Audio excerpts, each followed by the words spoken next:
বর্তমান সেনাপ্রধান এখন গুম খুনের সঙ্গে যুক্ত কর্মকর্তাদের, সেনা অফিসারদের ইন্ডেমনিটি চান। তো এই যে ৩৫ জন মাত্র গুম খুনের সঙ্গে যুক্ত অপরাধী অফিসারকে বাঁচাতে জেনারেল ওয়াকার পুরো সেনাবাহিনীর সম্মানকে তিনি উল্লঙ্ঘিত করছেন এবং প্রশ্নবিদ্ধ করছেন। এবং আপনারা জানেন যে এই প্রশ্নগুলো আসছে যখন আমি যদি বলি যে এই যে এখন যে দরদ জেনারেল ওয়াকারে দেখা যাচ্ছে, বিডিআর বিদ্রোহের নামে যে গণহত্যা হয়েছিল, তখন কিন্তু আবাহনী মাঠে এই যে দেখছেন মাথায় হেলমেট পরা এই ভদ্রলোক জেনারেল ওয়াকার, তখন তিনি 46 ব্রিগেডের গুরুত্বপূর্ণ দায়িত্বে ছিলেন। এখন তিনি সেনাপ্রধান হয়ে দায়িত্ব নিয়ে কয়দিন বিডিআর কমিশন নিয়ে গঠন করা নিয়ে বাড়াবাড়ি করলেন। এখন কমিশন হয়েছে, কমিশনকে কিন্তু নানা রকম ভাবে খেলা দেখাচ্ছেন জেনারেল ওয়াকার, ঠিক মতো কাজ করতে দিচ্ছেন না।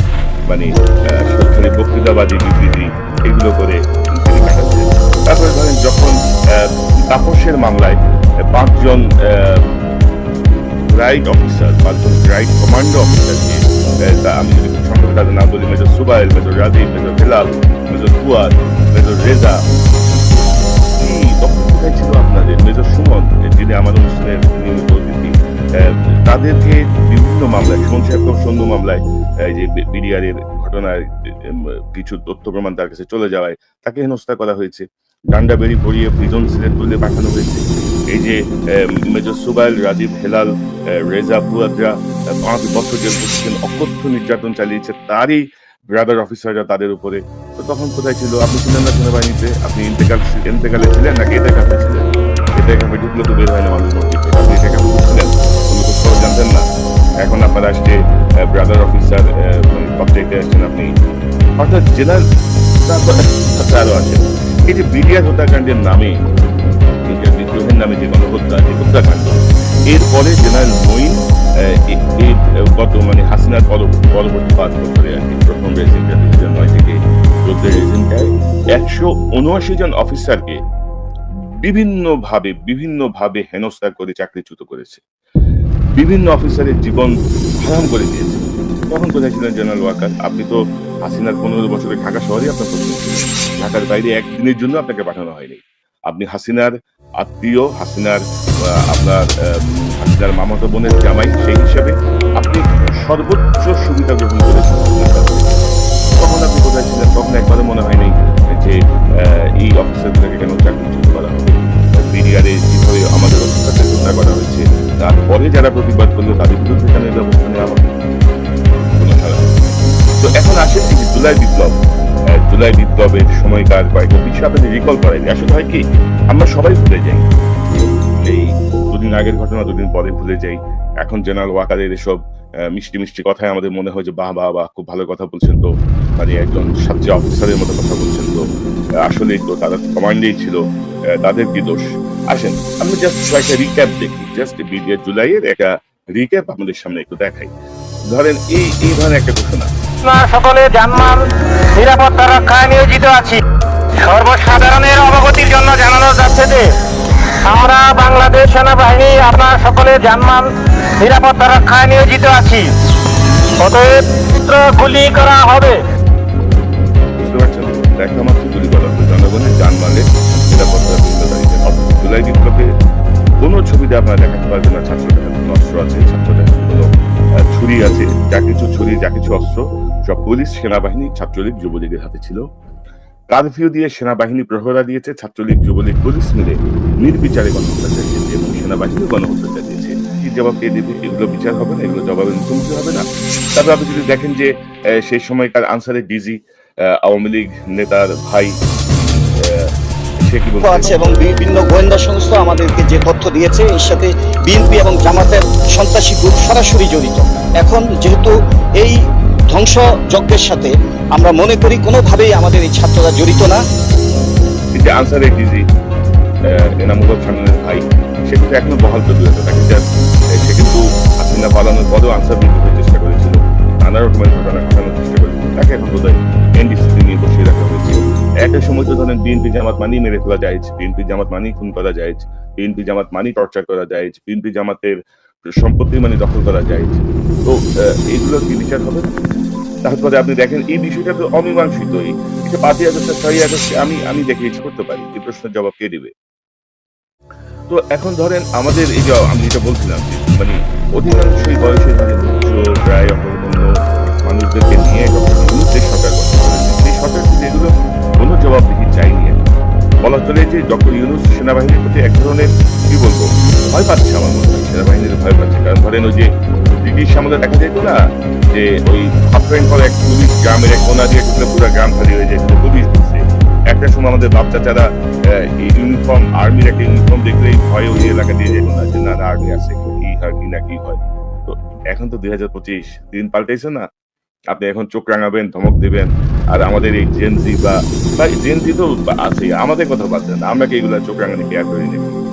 আমাদের বাংলাদেশে আপনি সব চোখ রাঙাবেন জনগণের অর্থে পরিচালিত জনগণের অর্থে বেতন নিয়ে জনগণের অর্থে সুযোগ সুবিধা ভোগ করে আপনি সেই জনগণের উপর ফ্যাসিস্টকে রক্ষা করার জন্য গুলি চালাবেন, এটা আমাদের মেনে নিতে হবে। তো দর্শক আমি আপনাদেরকে এখন একটু আসি একটু একাডেমিক একটা বিষয়ে আসি যে এই যে আপনারা যে বলছেন ওয়াকার সাহেব বলছে যে তারা কমান্ড পালন করেছে তারা কমান্ডে ছিল সেই কমান্ডের জায়গাটা নিয়ে আসলে ইন্টারন্যাশনালি বিষয়টা কি ইন্টারন্যাশনালি বিষয়টাকে কিভাবে দেখা হয় আমি যদি আপনাদেরকে একটু দেখেন তাহলে আমার মনে হয় যে আপনাদের বেশ সুবিধা হবে। আমাকে একটু একটা সেকেন্ড আমি একটু বের করে নিই বিষয়টা। ইয়েস, আমি যদি আপনাদেরকে দেখাই এই যে আন্তর্জাতিক আইন কি বলছে হোয়াট ইজ আমরা যদি দেখি যে এই যে ধরেন এটা হচ্ছে command responsibility and superior order Rome statute article 28 and 33 Nuremberg ইয়াশমিতা ICTY-ICC এগুলো হচ্ছে সব রেফারেন্স রোম স্ট্যাটিটিউডের রেফারেন্স নুরেমবার্গ ট্রায়ালের রেফারেন্স ইয়াশমিতা কেসের রেফারেন্স ICTY এবং ICC রেফারেন্স এবং আমি যদি আপনাকে দেখাই Rome Statute, key provisions, Article 28 and 33, বলা হচ্ছে command responsibility. A commander is criminally responsible for crimes committed by subordinates if they knew or should have known and failed to prevent or punish. Article 33 তে বলা হচ্ছে superior orders. Following orders is not a valid defense unless it was a legal obligation to obey. The person did not know it was unlawful. The order was not manifestly unlawful. Orders to commit genocide or crimes against humanity are always unlawful. এগুলো হচ্ছে ধরেন এই রেফারেন্সগুলো আমি যেগুলো বলছিলাম এখানে চারটা রেফারেন্সের স্লাইড আছে তৈরি করেছি এবং এই যে রেফারেন্স লিঙ্কগুলো দর্শক আমি পাঁচটা রেফারেন্স লিঙ্ক আমার ডিসক্রিপশনে দিয়ে দেবো আপনারা দেখে নেবেন জেনারেল ওয়াকারের এই বিষয়টা আপনারা বুঝছেন। অর্থাৎ আমি বাংলা বলি যে কমান্ড রেসপন্সিবিলিটি কমান্ডার জানতেন বা জানার কথা ছিল অথচ অপরাধ প্রতিরোধ বা শাস্তির ব্যবস্থা নেননি তাহলে তিনি দায়ী। আমি আদেশ মেনেছি বলে দায় এড়ানো যায় না যদি আদেশ প্রকাশ্যভাবে অবৈধ হয় এবং এই নীতিগুলো হচ্ছে আন্তর্জাতিক যে ফৌজদারি আইন সেই ফৌজদারি আইনের মূল ভিত্তি। এবং দর্শক আমি এই বিষয়টা দিয়ে দেবো আপনারা যদি দেখেন আমাদের জন্য আরো অর্থাৎ সুপিরিয়র অর্ডার আমরা শুধু আইন মেনেছি আইন ফলো করেছি অর্ডার ক্যারি করেছি কেন আমাদের বিরুদ্ধে ব্যবস্থা নেওয়া হবে কেন আমরা জবাবদিহি আওতায় আসবো আমরা শুধু আদেশ পালন করি সেই জিনিস কিন্তু আন্তর্জাতিকভাবে এটি নোট করা হয়েছে। আপনাদের মনে আছে কিনা জানি না যে যুক্তরাষ্ট্র যখন স্যাংশন দিল বাংলাদেশের র্যাব সহ 7 জনকে সে সময় তাদের বক্তব্যে একটা বিষয় ছিল যে এটি আদেশ আমি শুধুমাত্র আদেশ পালন করেছি এই কথা বলে কেউই ভিসা রেস্ট্রিকশন থেকে বেরোতে পারবে না। অর্থাৎ ইউএসএ যে ভিসা রেস্ট্রিকশন তারা ইম্পোজ করেছিল মানে আমি আমার সুপিরিয়রের আদেশ পালন করেছি বা আমি ওনার আদেশ পালন করেছি এই কথা বলে কেউ আসলে কোনো ধরনের কি বলবো সুবিধা নিতে পারবে না। তো এখন ধরেন এই যে বিষয়টা তো এখন ধরেন হঠাৎ করে জেনারেল ওয়াকার কেন এতটা অস্থির হয়ে উঠছে তিনি কি তার যে প্রিয় অভিভাবক দেশ তুলে ভারতে পালিয়েছেন তাকে পালাতে সহায়তা করেছিল তার নির্দেশনায় কাজ করছেন। বাংলাদেশে যারা ভারতের পক্ষে যে সেনা কর্মকর্তাগুলো এতদিন ধরে গুমখুনির সঙ্গে জড়িত ছিল তিনি কি তাদেরকে রক্ষা করতে চাচ্ছেন? আমি তালিকার যেই ছবি দেখিয়েছি আমি আরো বিস্তারিত এগুলো নিয়ে কাজ করছি এবং প্রত্যেকটা অফিসার কোনো না কোনো ভাবে ভারতের সঙ্গে যুক্ত কোনো না কোনো ভাবে ভারত দ্বারা আশীর্বাদ পুষ্ট তিনি অ্যাকচুয়ালি তাদেরকে রক্ষা করার চেষ্টা করছেন।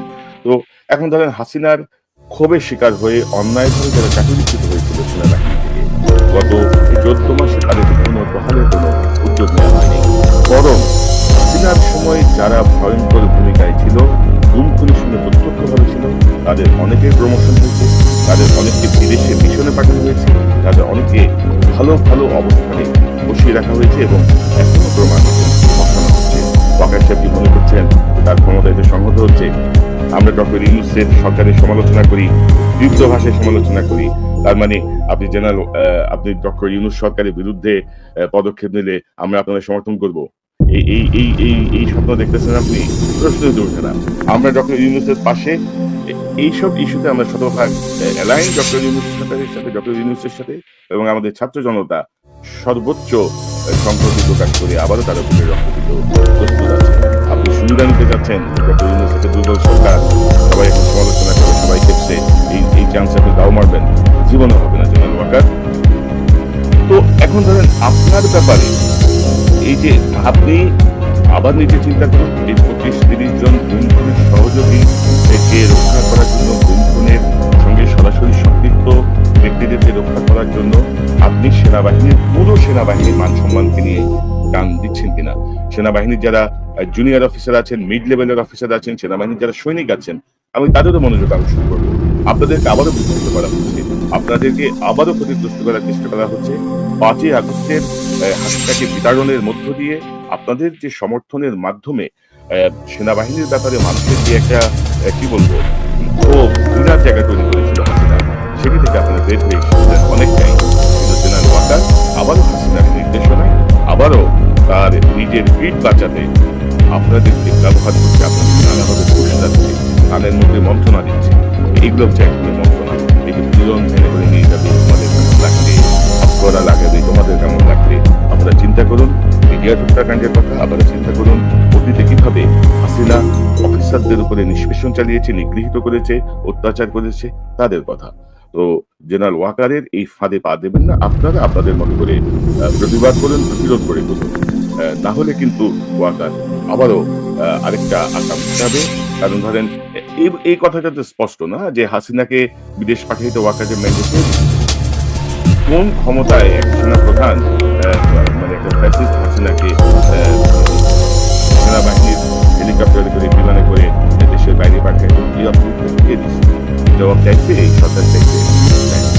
তো এই যে দৈনিক আমার দেশ পত্রিকার তথ্য অনুযায়ী প্রায় 749 জন এখন ভারতে যে আশ্রয় নিয়েছে, এই 749 জনকে সহি সালামতে বর্ডার ক্রস করে কে পার করে দিয়েছে, তার সহায়তা। জেনারেল ওয়াকার পাপের বোঝা কিন্তু বেড়ে যাচ্ছে। আমি দীর্ঘদিন ধরে ভাবছিলাম যে সেনাবাহিনী নিয়ে দেখি, অবজারভেশনে রাখছিলাম যে দেখি আপনাদের মতিগতি ঠিক হয় কিনা, আপনাদের বোধোদয় হয় কিনা। না, আপনারা দেখছি আবারও সুবিধা নেওয়ার ধান্দায় আছেন, আবারও হাসিনার নির্দেশনা মতো একটা অস্থিরতা তৈরির চেষ্টা করছেন। আপনারা আপনাদের উদ্দেশ্যটাই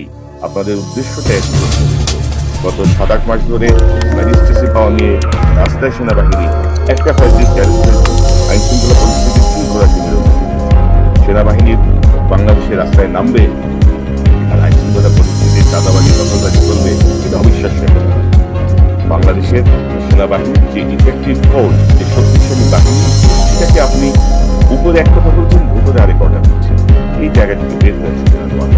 ব্যক্তিগতভাবে নরম মনের মানুষ, আপনি একজন ধার্মিক মানুষ, আপনি ব্যক্তিগতভাবে আপনি একজন সৎ মানুষ, কিন্তু আপনি যদি গুম খুনের সহযোগীদের সমর্থন করেন, আপনি যদি নরহত্যায় যারা অভিযুক্ত, যারা অতি উৎসাহী ভূমিকা পালন করে দেশের ক্ষতি করেছে, যারা নরহত্যায় ভূমিকা রেখেছে, মানুষ হত্যা করেছে, নির্বিচারে গুলি চালিয়েছে, যারা গুম করে রেখেছে, এই দায় আপনার কাছে সুযোগ থাকা সত্ত্বেও আপনি যখন কোনো প্রতিবিধান না করে, আপনি যখন নিজেকে বাঁচানোর চেষ্টা করেন, আপনি যখন তাদেরকে রক্ষা করার চেষ্টা করেন, আপনি মনে করেন আল্লাহ সুবহানাহু ওয়া তাআলার দরবারে আপনি এর থেকে মাফ পাবেন?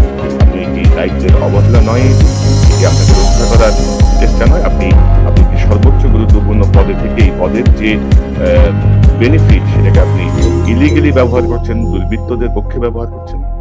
আসলে আপনি রাজশাহী হয়ে যেতে পারেন জেনারেল ওয়াকার, কারণ পুলিশের পক্ষ থেকে আইজিপি রাজশাহী হয়েছেন মামুন সাহেব, আপনিও কিন্তু রাজশাহী হতে পারেন। আমার মনে হয় যে এই যে টানাপোড়েন, এর একটা অবসান হওয়া খুব জরুরি। ওয়াকার সাহেব রাজশাহী হতে পারেন বা অন্য কেউ রাজশাহী হতে পারেন, হয়ে আসেন। আমরা এই জায়গাটা উন্মোচন করতে চাই। আমরা আমাদের সেনাবাহিনীকে দেশপ্রেমিক ভাবে সেনাবাহিনী জায়গায় রাখতে চাই। রাজনীতিতে সেনাবাহিনীর কোনো কাজ নেই। মানুষ হত্যায় সেনাবাহিনীর কোনো ভূমিকা থাকার কথা না। বিশেষ করে নিজ দেশের মানুষকে নিজ দেশের সেনাবাহিনী এইভাবে হত্যা করতে পারে যে বাংলাদেশ পৃথিবীর প্রতি একটা নেকড়াজনক দৃষ্টান্ত। আমার মনে হয় যে আমরা সেনাবাহিনীকে একটি প্রফেশনাল সেনাবাহিনীর জায়গায় নিয়ে যাই, সেনাবাহিনীর ভেতরের দুর্বৃত্তদের আমরা দমন করি। পাশাপাশি জেনারেল ওয়াকার, আমি তো যতটুকু খোঁজখবর নেই, আমাদের গুম খুন কমিশন, আমাদের বিডিআর কমিশন, আমাদের আইসিটি ইন্টারন্যাশনাল যে ক্রাইম ট্রাইব্যুনাল, প্রত্যেকে আপনার এবং আপনার অনুসারী দুর্বৃত্তদের ভয়ে তটস্থ থাকে। কেউ এটা স্বাধীনভাবে কোনো কাজ করতে পারছে না। বুঝতেই পারছেন যে এইসব করে লাভ হবে না। আন্তর্জাতিকভাবে আপনি acceptability পাবেন না। ওই মানে কি বলে এটাকে, মায়া কান্না দেখেও লাভ হবে না। এবং আপনার প্রিয় অভিভাবক হাসিনা কিন্তু বাংলাদেশে আর ফিরবে না। আপনি যতই তাদেরকে ব্যাকআপ দেওয়ার চেষ্টা করেন, যতই তাদেরকে রক্ষা করার চেষ্টা করেন, যতই আপনি খুনিদের রক্ষা করার চেষ্টা করেন, বিপদ কিন্তু আসলে আপনারই হবে। আপনি যে কোনো কারণে হোক, যে কোনোভাবেই হোক, দেশের আগে থেকে আপনার অবস্থানে কিছুটা পরিবর্তন করে আপনি ছাত্র জনতার পক্ষে অবস্থান নিয়েছিলেন। একটি বিজয় এসেছে, সেই বিজয়ের সুফলটা আপনিও ভোগ করেন, সেটা আমি চাই পার্সোনালি। এবং আমার মনে হয় এই আন্দোলনের প্রত্যেকটি স্টেক হোল্ডার চায় যে আপনার যে ভূমিকাটা ছিল সেই ভূমিকাটা আমরা শেয়ার করতে চাই, সেই ভূমিকাটাকে আমরা আপনি ধরে রাখবেন সেটা আমরা চাই। কিন্তু আপনি যেভাবে গত 14 মাসে যে আওলানিটা আওলাইলেন, আপনাকে কি আদৌ সেই সেফ এক্সিট আপনার হবে কিনা, আপনি নিজেকে সেই সম্মানের জায়গাটায় রাখতে পারবেন কিনা, সেটি এখন প্রশ্নের সামনে এসে দাঁড়িয়েছে। আপনাকে আবারও অনুরোধ করবো, গুম খুনির সহযোগীদের সঙ্গে না থেকে তাদেরকে বিচারের মুখোমুখি করতে সর্বোচ্চ সহায়তা করুন। এবং আবারও বলি, ডক্টর ইউনূসের এই সরকার দুর্বল সরকার, আমি তাই বলি অপদার্থ সরকার, অধিকাংশ অপদার্থদের সমন্বয়ে গঠিত সরকার। কিন্তু আপনি যদি ডক্টর ইউনূস সরকারের বিরুদ্ধে কোনো পদক্ষেপ নেন, সেখানে প্রথম প্রতিবাদ আমার কাছ থেকে আসবে। বাংলাদেশের ছাত্র জনতা, বাংলাদেশের সংবেদনশীল কোনো মানুষই আপনার এই শুভ আচরণকে মেনে নেন। এবং সকল অসৎ দুর্বৃত্ত আপনাকে ঘিরে রেখেছে, আপনার কানে মন্ত্রণা দিচ্ছে, আপনি বিভ্রান্ত হচ্ছেন। আশা করি জেনারেল ওয়াকার গুরুত্ব সহকারে বিবেচনা করুন। যদি আপনি অনুষ্ঠানটি দেখেন, আপনার লেসপেন্সাররা যদি অনুষ্ঠানটি আপনার সামনে তুলে ধরে, তাহলে ভালো। আপনি যদি সঠিক দিক নির্দেশনায় আসেন, সেটি আমাদের দেশ এবং সেনাবাহিনী সবার জন্যই মঙ্গলজনক। দর্শকের চ্যানেলটি সাবস্ক্রাইব করে আমাদের পাশে থাকুন, এই চ্যানেলের মেম্বারশিপ নিয়ে আমাদের পাশে থাকুন। আবার দেখা হবে।